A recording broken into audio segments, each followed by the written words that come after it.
آج سے تقریباً 95 سال قبل یعنی 20 ستمبر 1916 کو لاہور کے ایک نواحی گاؤں میں ایک بچہ پیدا ہوا۔ 4 بہن بھائیوں میں یہ سب سے چھوٹا تھا۔ پورا گاؤں ان پڑھ مگر اس بچے کو پڑھنے کا بے حد شوق تھا۔ اس کے گاؤں میں کوئی اسکول نہ تھا، لہذا یہ 1.5 میل دور دوسرے گاؤں پڑھنے جاتا۔ راستے میں ایک برساتی نالے سے گزرنا پڑتا۔ 6ٹھی جماعت پاس کرنے کے بعد وہ 8 میل دور دوسرے گاؤں میں تعلیم حاصل کرنے جاتا۔ اس نے مڈل کا امتحان امتیازی نمبروں سے پاس کیا اور وظیفہ حاصل کیا۔ مزید تعلیم حاصل کرنے لاہور آیا اور یہاں اس نے سینٹرل ماڈل اسکول میں، جو کہ اس وقت کا ایک سب سے مانا ہوا اسکول تھا، داخلہ لیا۔ اس کا گاؤں شہر سے 13 کلومیٹر دور تھا۔ غریب ہونے کی وجہ سے اپنی تعلیم جاری رکھنا مشکل تھی، مگر اس نے مشکل حالات کے سامنے ہتھیار نہ پھینکے بلکہ ان حالات کا مقابلہ کرنے کی ٹھانی۔ اس نے تہیہ کیا کہ وہ گاؤں سے دودھ لے کر شہر میں بیچے گا اور اپنی تعلیم جاری رکھے گا۔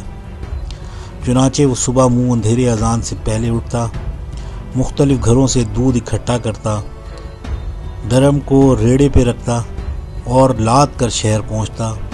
شہر میں وہ نواب مظفر قزلباش کی حویلی اور کچھ دکانداروں کو درود فروخت کرتا، مسجد میں جا کر کپڑے بدلتا اور اسکول چلا جاتا۔ کالج کے زمانے تک وہ اسی طرح دودھ بیچتا اور اپنی تعلیم حاصل کرتا رہا۔ اس نے غربت کے باوجود کبھی دودھ میں پانی نہیں ملایا۔ بچپن میں اس کے پاس اسکول کے جوتے نہ تھے۔ اسکول کے لیے بوٹ بہت ضروری تھے۔ جیسے تیسے کر کے اس نے کچھ پیسے جمع کیے اور اپنے لیے جوتے خریدے۔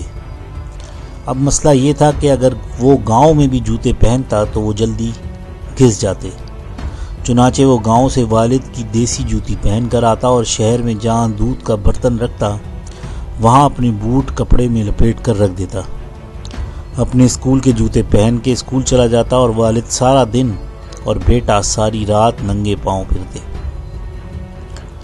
1935 میں اس نے میٹرک میں نمایاں پوزیشن حاصل کی اور پھر اسلامیہ کالج ریلوے روڈ لاہور میں داخلہ لیا۔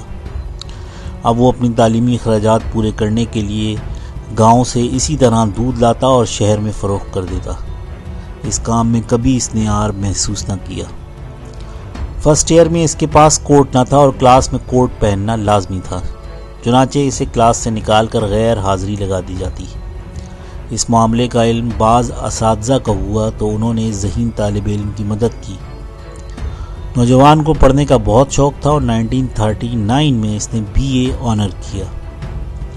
یہ نوجوان اس دوران جان چکا تھا کہ دنیا میں کوئی بھی کام آسانی سے سر انجام نہیں دیا جا سکتا۔ کامیابیوں اور بہترین کامیابیوں کے لیے انتھک محنت اور تگ و دو لازمی عنصر ہے۔ معاشی دباؤ کے تحت BA کے بعد اس نے باٹا پور کمپنی میں کلرک کی نوکری کر لی۔ چونکہ اس کا مقصد اور گول قانون پڑھنا تھا، لہذا کچھ عرصے بعد کلرکی چھوڑ کر قانون کی تعلیم حاصل کرنے لگا اور 1946 میں LLB کا امتحان پاس کر لیا۔ 1950 میں باقاعدہ پریکٹس شروع کر دی۔ اس پر خدمت خلق اور آگے بڑھنے کا بھوت سوار تھا۔ اس نے لوگوں کی مدد سے اپنے علاقے میں کئی تعلیمی ادارے قائم کیے۔ اس جذبے کے تحت 1965 میں مغربی پاکستان اسمبلی کا الیکشن لڑا اور کامیاب ہوا۔ پیپلز پارٹی کے روٹی کپڑے اور مکان کے نعرے سے متاثر ہو کر اس میں شامل ہو گیا۔ 1970 میں پیپلز پارٹی کے ٹکٹ پر MNA منتخب ہوا اور نواب مظفر قزلباش کے بھائی کو، جن کے گھر یہ دودھ بیچا کرتا تھا، شکست دی۔ 1971 میں ذوالفقار علی بھٹو کی پہلی کابینہ میں وزیر خوراک اور پسماندہ علاقہ جات بنا۔ 1972 کو پاکستان کے سب سے بڑے صوبے کا وزیر اعلیٰ بنا۔ وزارت اعلیٰ کے دوران اکثر رکشے میں سفر کرتا۔ اپنے گورنر مصطفیٰ کھر کے ساتھ نباہ نہ ہونے کی وجہ سے استعفیٰ دے کر ایک مثال قائم کی۔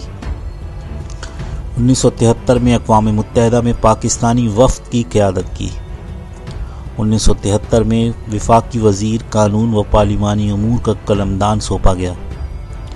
1976 میں وفاقی وزیر بلدیات و دیہی مقرر کیا گیا۔ 2 دفعہ اسپیکر قومی اسمبلی بنا اور 4 سال تک انٹرنیشنل اسلامک یونیورسٹی کا ریکٹر رہا۔ ایک مفلس و کلاش ان پڑھ کسان کا بیٹا جس نے کامیابی کا ایک لمبا اور کٹھن سفر اپنے دودھ بیچنے سے شروع کیا اور آخر کار پاکستان کا وزیر اعظم بنا۔ یہ پاکستان کا منفرد وزیر اعظم تھا جو ساری عمر لاہور میں لکشمی مینشن میں کرائے کے مکان میں رہا، جس کے دروازے پر کوئی دربان نہ تھا، جس کا جنازہ اسی کرائے کے گھر سے اٹھا، جو لوٹ کھسوٹ سے دور رہا، جس کی بیوی اس کے وزارت عظمیٰ کے دوران رکشوں اور ویگنوں میں دھکے کھاتی پھرتی۔ میرے دوستوں اور میرے ہم وطنوں، ملک معراج خالد تاریخ کی ایک عہد ساز شخصیت تھے۔ آپ 23 جون 2003 کو اس دار فانی سے رخصت ہوئے اور یہی وہ شخصیت ہیں جنہوں نے انتھک محنت سے پاکستان کا سب سے بڑا عہدہ حاصل کیا۔